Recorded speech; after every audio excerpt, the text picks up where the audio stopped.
క్రీస్తునందు మిక్కిలి ప్రియమైనటువంటి దివ్యవాణి ప్రేక్షకులందరినీ ఆత్మలో జీవనం కార్యక్రమంలోనికి ప్రేమపూర్వకంగా ఆహ్వానిస్తున్నాను. ఈరోజు ఆత్మలో జీవనం కార్యక్రమం ద్వారా దేవుడు మనకు తెలియచేయాలని ఇష్టపడుతున్నటువంటి ఆధ్యాత్మికమైన విషయములను ధ్యానించుటకు, స్వీకరించుటకు ప్రార్థనాపూర్వకముగా సిద్ధపడతాం.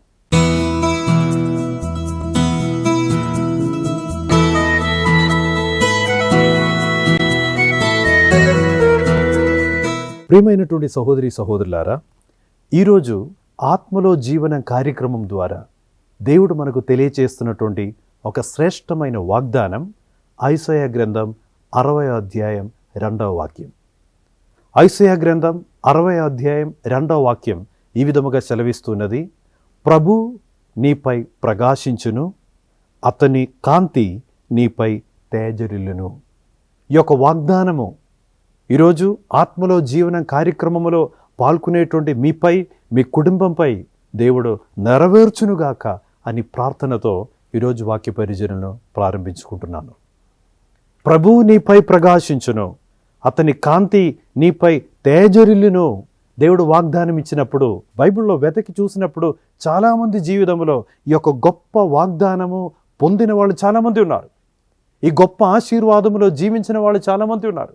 అయితే దేవుడు ఈరోజు మనకి ఇచ్చినటువంటి ఒక ప్రోత్సాహం ఏంటంటే, ఆనాడు వాళ్ళ జీవితంపై ప్రకాశించిన దేవుని వెలుగు, ఆనాడు వాళ్ళ మీద దేవుడు వ్యాపింపచేసిన దేవుని యొక్క కాంతి మీ జీవితంలో కూడా పంపించుటకు, మీ జీవితాలను కూడా ఆ కాంతితో వెలుగుంచుటకు నీ దేవుడు సిద్ధముగా ఉన్నాడు.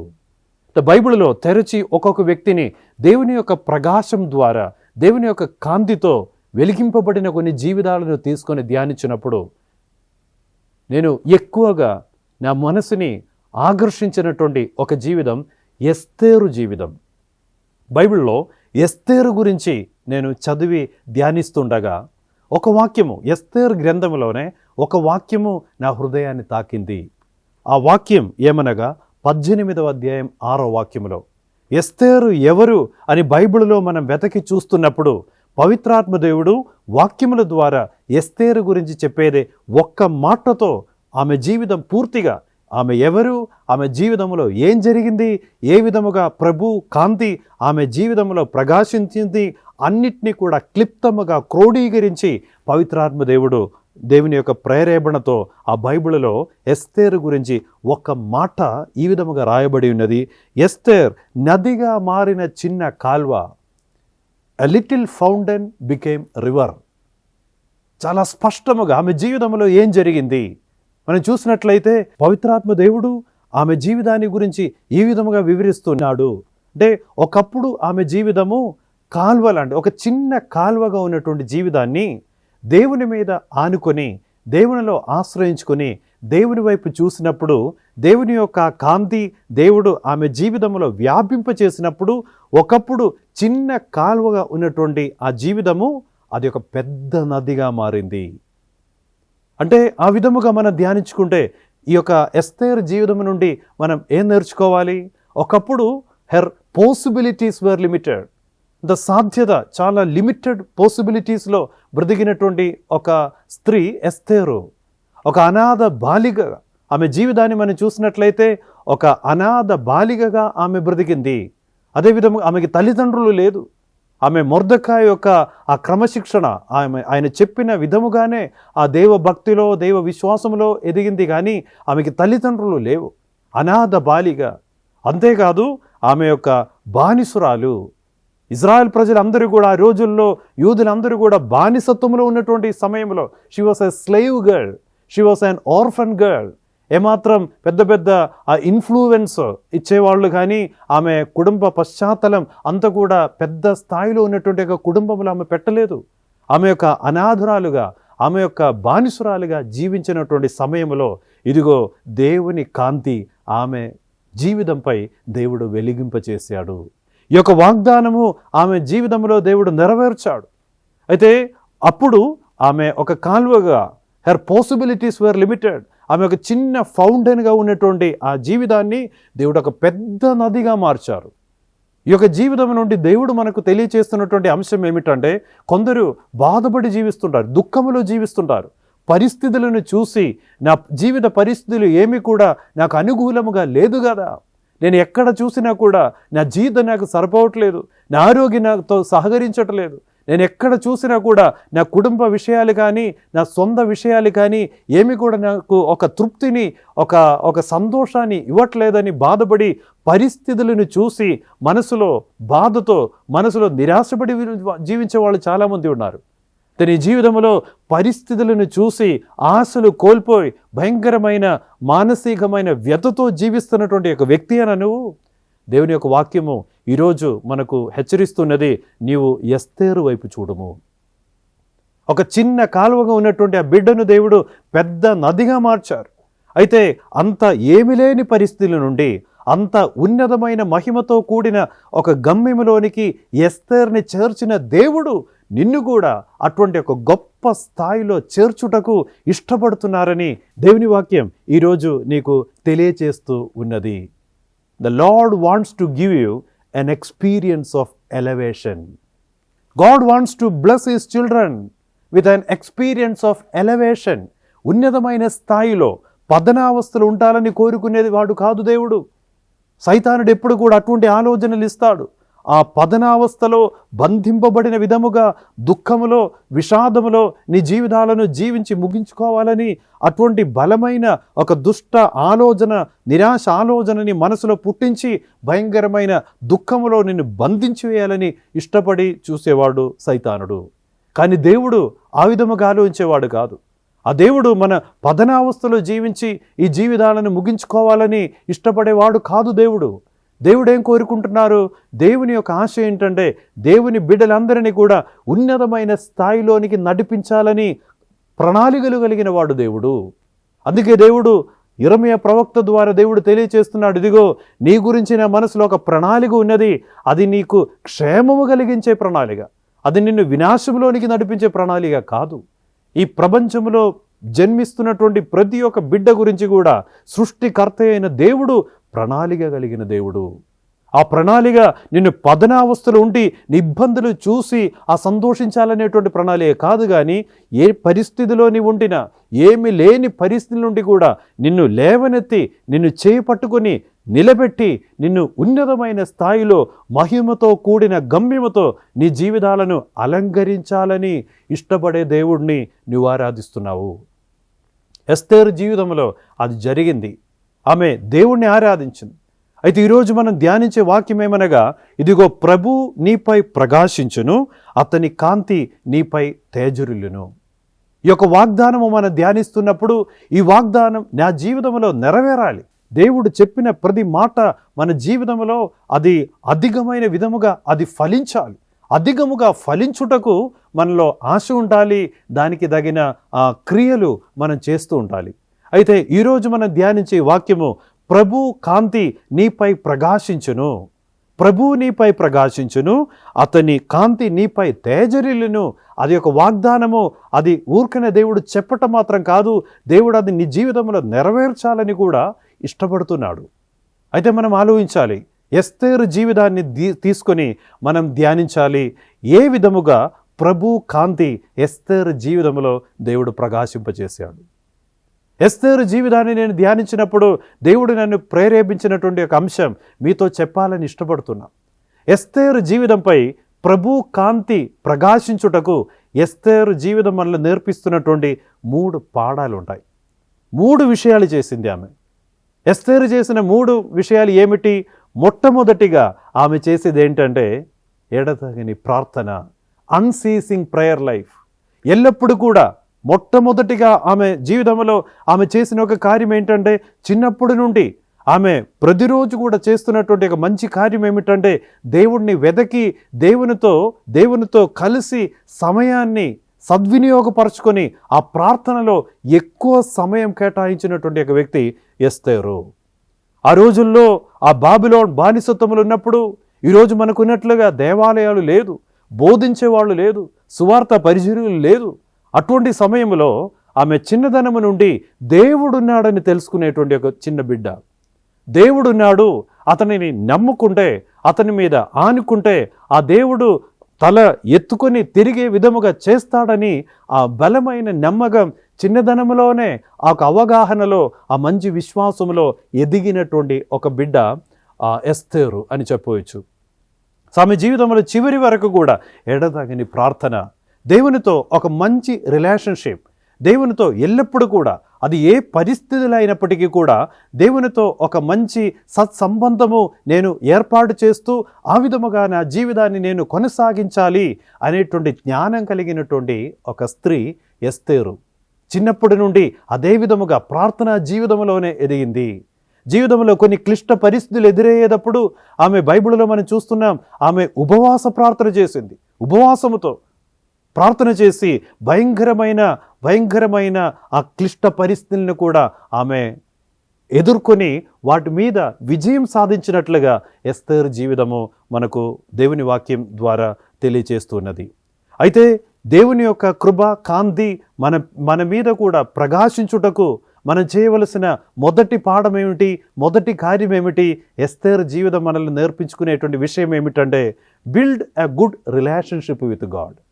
దేవునితో ఒక మంచి సత్సంబంధాన్ని నువ్వు ఏర్పరచుకొని ఆ విధముగా జీవించాలి. పరిస్థితుల వైపు చూడవద్దు. పరిస్థితుల వైపు చూస్తే నిరాశ విషాదములో జీవించవలసినటువంటి స్త్రీ. కానీ ఆమె ఎప్పుడు కూడా నేను ఒక అనాథ కదా, నాకు ఎవరు లేదు కదా, నేను ఒక బానిసురాలి కదా, నా వాళ్ళు చాలా ఇబ్బంది పడి కష్టములు ఉంటున్నారు కదా, ఆమె ఎప్పుడు కూడా సమస్యల వైపు చూడలేదు, ఆమె పరిస్థితుల వైపు చూడలేదు. ఆమె చూసేది ఒక్కటే, దేవుని వైపు చూసింది. దేవుడున్నాడు. ఈ పరిస్థితులన్నింటినీ కూడా there is a God who can transform the situation. అన్నిటినీ కూడా పునరుద్ధరించుటకు సాధ్యం కలిగిన ఒక దేవుడున్నాడని ఆమె నమ్ముకున్నారు. ఈ పరిస్థితులు ఇప్పుడు నేను ఒక బానిసత్వములు ఉండినా కూడా ఈ బానిసత్వము నుండి విడిపించుటకు, అటువంటి ఒక పునరుద్ధరీకరణ మన జీవితంలో ప్రసాదించుటకు శక్తి కలిగిన ఒక దేవుడున్నాడని ఆమె బలముగా నమ్ముకొని ఆ విధముగా దేవునితో ఆ దేవుణ్ణి గట్టిగా పట్టుకొని ఆ ప్రార్థనా జీవితాన్ని ఆమె కొనసాగించారు.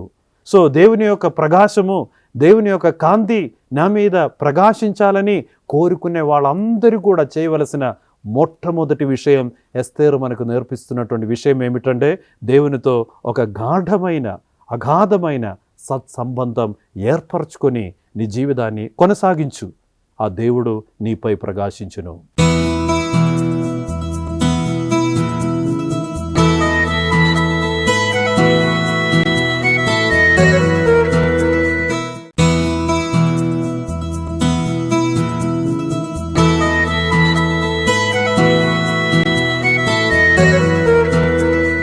దేవుని వాక్యం ఈ విధముగా సెలవిస్తున్నది, వారు ఆయన వైపు చూడగా వారి ముఖములను ప్రకాశించును. దేవుని వైపు చూసే వాళ్ళందరూ కూడా ఒక అద్భుతకరమైన వెలుగును చూస్తారు. వాళ్ళ ముఖం మీద దేవుని యొక్క కాంతిని దేవుడు పంపిస్తారు. వాళ్ళ జీవితంపై ఒక అద్భుతకరమైన పరలోకానికి చెందిన ఒక స్వర్గీయమైన దివ్యమైన వెలుగుతో దేవుడు అటువంటి జీవితాలను అలంకరిస్తాడు. ఎస్తేరు జీవితంలో అటువంటి దివ్యమైన వెలుగు దేవుడు వెలిగింపచేశాడు. ఆయన వైపు చూస్తున్నప్పుడు ఆ వెలుగు అతడు తన బిడ్డల మీద దేవుడు ప్రసాదిస్తున్నారు. సో దేవుడు మన మీద ప్రకాశించుటకు, దేవుని కాంతి మన మీద ప్రకాశించుటకు మనం చేయవలసిన మొట్టమొదటి కార్యము ఒక మంచి సత్సంబంధం ఏర్పరచుకొని మనం జీవించాలి. ఎస్తేరు జీవితం మనకు నేర్పిస్తున్నటువంటి రెండవ విషయం ఏమిటి? ఆమె ఒక బానిసురాలిగా, ఆ యూదులందరూ కూడా ఆ బానిసత్వంలో బ్రతికే రోజుల్లో ఆరాధన చేయుటకు దేవాలయం లేదు, చదువుటకు బైబిల్ లేదు. అటువంటి సమయంలో చాలామంది ఒకవేళ ఆ యూదుల మధ్యలోనే చాలామంది కొన్ని చెడు కార్యములో వెతకి అట్లా జీవించే వాళ్ళు ఉంటారేమో. దేవుని పట్ల అంత విశ్వాసం ఉంచకుండా వాళ్ళు కొంతవరకు కూడా విశాలవంతమైన జీవితం జీవించే వాళ్ళు కొంతమంది ఉంటారేమో. కానీ ఆమె ఒక నిర్ణయం తీసుకున్నారు. ఏ నిర్ణయం తీసుకున్నారు? చెడ్డతనమును విస్మరించు మనసు కలిగి ఆమె జీవించింది. చెడ్డతనమును విస్మరించు మనసు ఆమెకు. ఒకవేళ ఆ యొక్క బానిసల మధ్యలోనే ఎంతో మంది కూడా ఒకవేళ పాప విషయాలను చేసి చూసి అట్లా ఆ విధముగా వ్యర్థమైన విధముగా జీవించే వాళ్ళు ఎందరో ఉండవచ్చు. కానీ ఈ ఎస్తేరు జీవితాన్ని మనం చూసినప్పుడు ఆమె ఒక నిర్ణయం తీసుకున్నారు. ఏ నిర్ణయం అది? చెడ్డ విషయాలను నేను ఎన్నడూ కూడా చెడ్డ విషయాలు వెనక నేను వెళ్ళను, చెడ్డదనమును విస్మరించు మనసు కలిగి ఉంటాను. దేవుడు అసహించుకునేటువంటి ఏ ఒక్క విషయాన్ని కూడా నా జీవితంలో నేను ఆహ్వానం చేయను.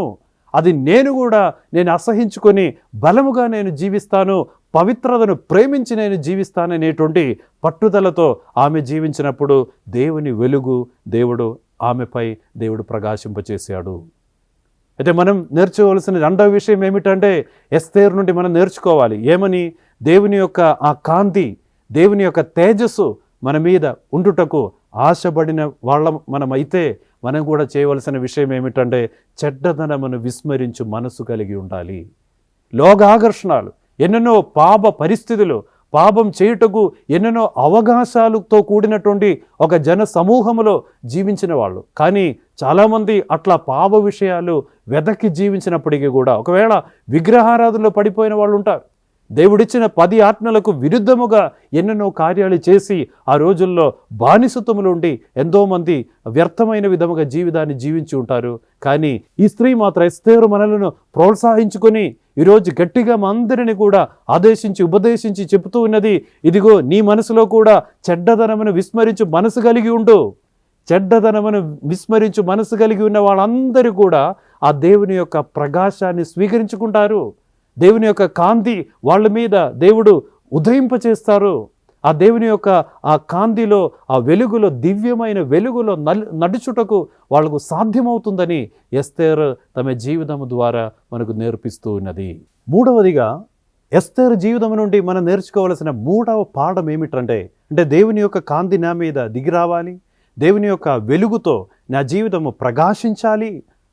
అట్లా అనుకునే వాళ్ళందరూ కూడా చేయవలసిన మూడవ విషయం, ఎస్తేరు జీవితం నుండి మనం చూసినట్లయితే మూడవదిగా she was a selfless woman. స్వార్థపరంగా జీవించినటువంటి ఒక స్త్రీ కాదు.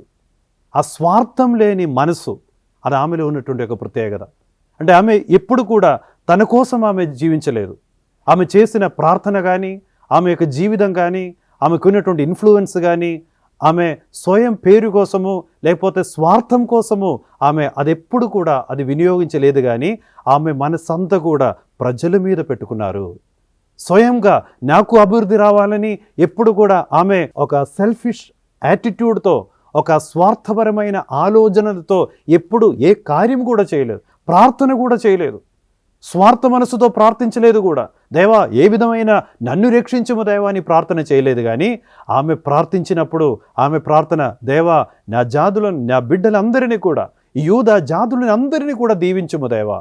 ఆమె చేసిన ప్రార్థనలో, దేవా నీ యొక్క రక్షణ హస్తము నీ ప్రజల మీద చాపుము దేవా అని ప్రజల కోసం ప్రార్థన చేసింది ఆమె. నన్ను ఎట్లా ఏదో ఒక విధముగా పైకి తీసుకువెళ్ళమని ఆమె ప్రార్థన చేయలేదు. ఆమె ఉపవాసం చేసినప్పుడు కూడా స్వయం ఏదో రక్షణ కోసం, ఏదో ఒక మంచి ఒక ప్రమోషన్ కోసం ఆమె ఉపవాసం చేయలేదు. కానీ ఆమె అందరి కోసం, ప్రజలందరి మీద కూడా, దేవా నీ కరుణ చూపుము దేవా, ఇదిగో హామాను నీ ప్రజలను నాశనం చేయుటకు సిద్ధపడుతున్నాడు, ఆ హామాను యొక్క దాడి నుండి నీ ప్రజలను రక్షించుము దేవా అని చెప్పి అందరి కోసం ఆమె ఉపవాసం చేసింది.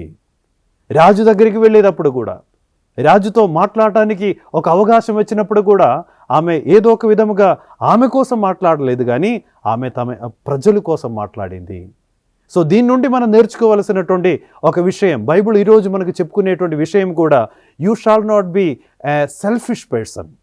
నువ్వు ఎప్పుడు కూడా స్వార్థంతో కూడిన మనసుతో నువ్వే కార్యం కూడా చేయవద్దు. స్వార్థంతో కూడిన మనసుతో నువ్వు ఆరాధన, ప్రార్థన కూడా చేయవద్దు. ఈ రోజుల్లో చాలామంది ఒకవేళ అటువంటి ఒక శోధనలో పడిపోతుంటారేమో. ప్రార్థించినప్పుడు ఒక్కొక్కరు నా కోసం మాత్రము నేను ప్రార్థన చేస్తుంటారేమో, నా కుటుంబం కోసం మాత్రము ప్రార్థన చేస్తుంటారేమో. కానీ ఈరోజు ఎస్తేరు మనకు తెలియచేస్తున్నటువంటి ఒక పాఠం ఏంటంటే, నువ్వు ప్రార్థించినప్పుడు నీ కోసం మాత్రం కాదు, నీలాగే ఇబ్బందులు ఉన్న వాళ్ళందరినీ కూడా దేవునికి సమర్పించి ప్రార్థించాలి. ఎస్తేరు ప్రార్థించినప్పుడు ఆమె యొక్క బానిసురాలు, కానీ ఆమె తెలుసుకున్నారు, నేను మాత్రం స్వాతంత్ర్యంలోనికి, స్వేచ్ఛలోనికి వచ్చే సరిపోదు, నాలాగే ఈ యొక్క బానిసత్వంలో ఉన్నటువంటి లక్షాది మంది ఉన్నారు, వాళ్ళందరూ కూడా విడుదల పొందాలి. అటువంటి ఉద్దేశంతో ఆమె ప్రార్థన చేసింది. అయితే ఒక అనారోగ్యంతో బాధపడేటప్పుడు బైబిల్ మనకు నేర్పిస్తున్నటువంటి విషయం ఏమిటి? ఈ అనారోగ్య పరిస్థితి నుండి నన్ను విడిపించుమని ప్రార్థన చేయవచ్చు. కానీ ఆ ప్రార్థనతో కలిసి మనం చేయవలసిన ప్రార్థన ఏంటంటే, దేవా ఈ విధముగా అనారోగ్యముతో కూడిన చాలామందిని దేవా నేను నీకు సమర్పిస్తున్నాం. అందరికీ నీ స్వస్థతని ఇవ్వుము దేవా. అందరిలో నీ యొక్క ఆదరణను, నీ యొక్క మానసికమైన ధైర్యము వాళ్ళందరి మనసులో పుట్టించుము దేవా అని మనం ప్రార్థించాలి. ఆర్థిక సమస్యలు ఉండి మనం ప్రార్థించినప్పుడు ఏ విధముగా మనం ప్రార్థించాలి? ఆర్థిక సమస్యలు ఉన్నప్పుడు మనం ప్రార్థించాలి, దేవా నాలాగే ఇంకా ఆర్థిక సమస్యలు చిక్కుకునిపోయినటువంటి చాలామంది ఉన్నారు, వాళ్ళందరినీ కూడా కాపాడుము దేవా. ఆ విధముగా ప్రార్థించాలని ఎస్తేరు మనలందరినీ కూడా ప్రోత్సహిస్తున్నది. ఉద్యోగం కోసం మనం ప్రార్థించినప్పుడు ప్రార్థించాలి, దేవా ఇంటర్వ్యూ తర్వాత మంచి మంచి చదువుల తర్వాత ఇంకను మంచి వాళ్లకు ఆ ఎడ్యుకేషన్కి తగినటువంటి ఆ ఒక శాలరీ, ఎడ్యుకేషన్కి తగినటువంటి ఉద్యోగం కోసం ఎదురు చూస్తున్నటువంటి ఎందరో ఉన్నారు, వాళ్ళందరినీ కూడా దీవించుము దేవా. ఆ విధముగా మనం స్వార్థపరమైనటువంటి ప్రార్థనలు చేయకుండా ప్రార్థించినప్పుడు అందరి కోసం మనం ప్రార్థన చేసే ఒక వ్యక్తిగా మనం తయారవుతే తప్పకుండా దేవుని యొక్క ప్రకాశం, దేవుని యొక్క కాంతి మనపై ఉదయించును. యోబు గ్రంథములో 42వ అధ్యాయం 12వ వాక్యం ఈ విధముగా సెలవిస్తున్నది. యోబు తన యొక్క స్నేహితుల కోసం ప్రార్థించినప్పుడు ఆయనకు కోల్పోయిన దానికంటే అధికముగా దేవుడు అతనికి సమకూర్చాడు. ఆయనకు కోల్పోయిన దానికంటే రెట్టింపు విధముగా అతడు అభివృద్ధిలోనికి దేవుడు నడిపించాడు. ఎప్పుడు యోబు తన కోసం ప్రార్థన చేయలేదంట. ఒక అనారోగ్య పరిస్థితులు ఉన్నప్పుడు కూడా ఆయన తన స్నేహితుల కోసం ప్రార్థించారు, పక్కన ఉన్న వాళ్ళ కోసం ప్రార్థించారు. సో మధ్యస్థ ప్రార్థన మనం చేసే ప్రార్థనలో బలమైన ప్రార్థన అది మధ్యస్థ ప్రార్థన. అంటే నువ్వు కలిగి ఉన్న కష్టము, ఆ రీతిలో కష్టములో ఉన్న ఒక 1000 మంది కోసం మనం ప్రార్థించాలి. అనారోగ్య సమస్యతో బాధపడేటప్పుడు ప్రార్థించాలి, దేవా ఈ విధముగా హాస్పిటల్లో కానీ ఇంట్లో కానీ అనారోగ్య సమస్యతో బాధపడుతున్నటువంటి లక్షాది మంది ప్రజలు వాళ్ళందరినీ దేవా కటాక్షించుము దేవా, ఓదార్చుము దేవా, మానసిక ధైర్యము వాళ్ళకి దయచేయము దేవా, నీ స్వస్థతపరిచే హస్తం వాళ్ళ మీద చాపుము దేవా. ఆ విధముగా ఇతరుల కోసం మనం ప్రార్థన చేయటం మొదలు పెడితే తప్పకుండా దేవుని యొక్క కాంతి మనపై ఉదయించబోతున్నది. ఎస్తేరు జీవితం మనకు నేర్పిస్తున్నటువంటి ఒక విషయం అదే. ఎప్పుడు కూడా స్వార్థమైనటువంటి ఆలోచనలు, స్వార్థమైన ప్రార్థనలు, స్వార్థపరమైనటువంటి ఇష్టాలు నిన్ను వెంబడించకుండా ఉండునుగాక. ఎన్నడను కూడా అటువంటి ఆలోచనలతో నీ జీవితాన్ని నువ్వు ముందుకు కొనసాగించవద్దు. దేవుడు కోరుకుంటున్నారు స్వార్థత, ఆ స్వార్థం అనేటువంటి ఆ దుష్టమైన ఆలోచనలను నీ నుండి దూరం చేసినట్లయితే దేవుని యొక్క కాంతిని అధికముగా నువ్వు పొందగలవు అని ఎస్తేరు జీవితం మనకు నేర్పిస్తున్నది. కావున ప్రియమైనటువంటి సహోదరి సహోదరులారా, ఈరోజు మనకు దేవుడు ప్రసాదిస్తున్నటువంటి ఒక చక్కటి వాగ్దానము, ఇదిగో ప్రభు నీ మీద ప్రకాశించును, అతని తేజస్సు నీ మీద తేజరిల్లును. అటువంటి ఒక అభిషేకము పొందినటువంటి ఎస్తేరు ఈరోజు తమ యొక్క జీవితం నుండి కొన్ని విషయాలు మనకు బోధించి ఉన్నారు. మొట్టమొదటిగా మనం చేయవలసినది ఎడతగని ప్రార్థన, అన్సీసింగ్ ప్రేయర్ లైఫ్. ఎట్టి పరిస్థితిలో మనం ఉండినా, ప్రార్థించుటకు సమయం ఉండినా లేకపోయినా కూడా, దానికి తగినటువంటి పరిస్థితి ఉండినా లేకపోయినా కూడా, నేను చెప్పినట్లుగా ఆ రోజుల్లో దేవాలయాలు లేదు, దేవుణ్ణి ఆరాధించుటకు అంత స్వేచ్ఛ కూడా లేదు. కానీ అటువంటి సమయంలో కూడా ఆమె ఒంటరిగా ఎవరు చూడకుండా గదిలో కూర్చొని ఇశ్రాయేలు ప్రభువుని ఆరాధించి స్తుతించి సమయాలు గడిపి అద్భుతకరమైన విధముగా ఆ దేవుని యొక్క కాంతిని జీవితంలో స్వీకరించి ఉన్నారు. సో మన జీవితంలో కూడా ఆ దేవుణ్ణి లెక్క చేయకుండా నువ్వు జీవించవద్దు. ప్రతిక్షణం ఎట్టి పరిస్థితిలోనే ఉండినా, ఎస్తేరు జీవితాన్ని మనం చూసినట్లయితే ఆమె యొక్క బానిసురాలు, ఆమె యొక్క అనాథరాలు, ఆ భయంకరమైన ఒక మానుషికమైన ఆ నేత్రములతో మనం చూస్తే ఆమె అంత దేవునికి ప్రార్థన చేయాల్సినటువంటి అంత ఆశీర్వాదాలు ఏమీ కూడా ఆమె చేతిలో లేదు.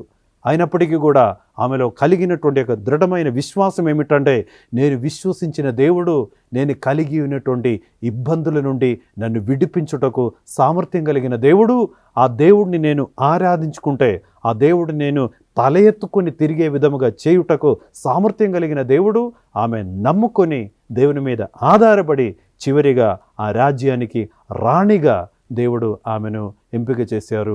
అద్భుతకరమైన ఆశీర్వాదాలతో ఆమె జీవితాన్ని నింపారు. ప్రియమైన సహోదరులారా, ప్రార్థనా జీవితం నీ జీవితంలో కూడా అది బలమైన ప్రార్థనా జీవితం జీవించే భాగ్యము దేవుడు నీకు ప్రసాదించునుగాక. రెండవదిగా మనం విని ఉన్నాం, ఎస్తేరు జీవితం మనల్ని నేర్పించి ఉన్నది. అంటే నీవు చెడ్డదనమును విస్మరించు మనసు కలిగి ఉండాలి. జీవితంలో చుట్టుపక్కల మనం చూసేటప్పుడు ఎఫెసీయులకు రాసిన లేఖనములో 5వ అధ్యాయం 15వ వాక్యం పౌలు ఈ విధముగా చెప్తూ ఉన్నాడు, ఇదిగో ఇవి చెడు దినములు. ఎక్కడ చూసినా కూడా చెడు కార్యములు మనం చూస్తున్నాము, చెడు విషయాలు మనం వింటూ ఉన్నాము. కానీ నీవు మాత్రం ఏ విధముగా జీవించాలి? చెడ్డదనమును విస్మరించు మనసు కలిగి ఉండాలి. దేవుని ప్రజల్లో ఉన్నటువంటి ఒక ప్రత్యేకమైన లక్షణం కూడా అదే. చెడ్డదనాన్ని విస్మరించుకొని వాటి సుఖములను తిరస్కరించుకొని దేవుని వైపు చూస్తూ జీవించే ప్రజలు దేవుని ప్రజలు. సో ఎస్తేరు వలె చెడ్డదనమును విస్మరించు జీవించు ఆ యొక్క మనస్సు జ్ఞానంతోనే దేవుడు మిమ్మల్ని నడిపించునుగాక. మూడవదిగా ఆమె జీవితం వల్ల నేర్పించినటువంటి విషయం ఏమిటంటే, ఏమాత్రం స్వార్థం లేకుండా జీవించుటకు ప్రయత్నింపుము. నీ ఆలోచనలో కానీ, నిర్ణయాల్లో కానీ, లోకములో కానీ జీవించినప్పుడు కూడా ఎప్పుడు కూడా స్వార్థం కోసం ఏ కార్యం కూడా చేయకుండా, నీలాగే బాధలు ఉన్నవాళ్ళు, నీలాగే కష్టములు ఉన్నవాళ్ళు వాళ్ళందరినీ కూడా గుర్తించుకొని మన ప్రార్థనలో కూడా నా కోసం మాత్రం నేను ప్రార్థన చేయకుండా, నాలాగే ఇబ్బందిలో కష్టంలో ఉన్నటువంటి 1000 మందిని 10,000 మందిని దేవా నీకు సమర్పిస్తున్నాం.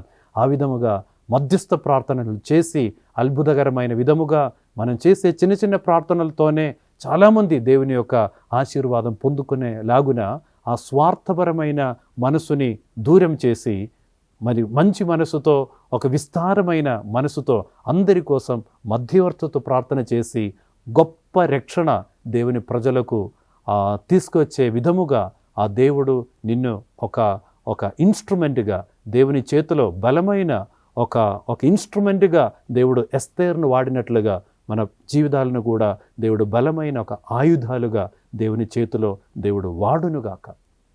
ఈ యొక్క వాక్యాన్ని మనం ధ్యానిస్తూ ఉండగా ఈ ఆలోచనలు పవిత్రాత్మ దేవుడు మీ హృదయ ఫలకాల మీద రాసి పెట్టుకొని దేవుని యొక్క అద్భుతకరమైన కాంతితో నీ జీవితము నడిపింపబడునుగాక. చివరిగా ఒక చిన్న ప్రార్థన చేసుకుందాం. అందరూ కూడా కన్నులు మూస్తూ చేతులు జోడించండి. దయగల తండ్రి ప్రభు యేసయ్య, ఈరోజు మీరు మాకు ఇచ్చినటువంటి వాగ్దానం, ప్రభు నీపై ప్రకాశించును, అతని తేజస్సు నీపై తేజరిల్లును. దేవా, ఈరోజు ఈ యొక్క ఆత్మలో జీవనం కార్యక్రమంలో పాల్గొనేటువంటి నీ బిడ్డలందరి మీద ఈ యొక్క వాగ్దానాన్ని పూర్తి చేయము దేవా. ఎడదగిన ప్రార్థనతో, చెడ్డదనమును విస్మరించు మనసుతో, స్వార్థం లేని మనసుతో నిన్ను వెంబడించి నిన్ను ఆరాధించే భాగ్యము అందరికీ కూడా ప్రసాదించమని నీ పరిశుద్ధ నామములో అడిగి వేడుకొనుచున్నాము తండ్రి. ఆమెన్.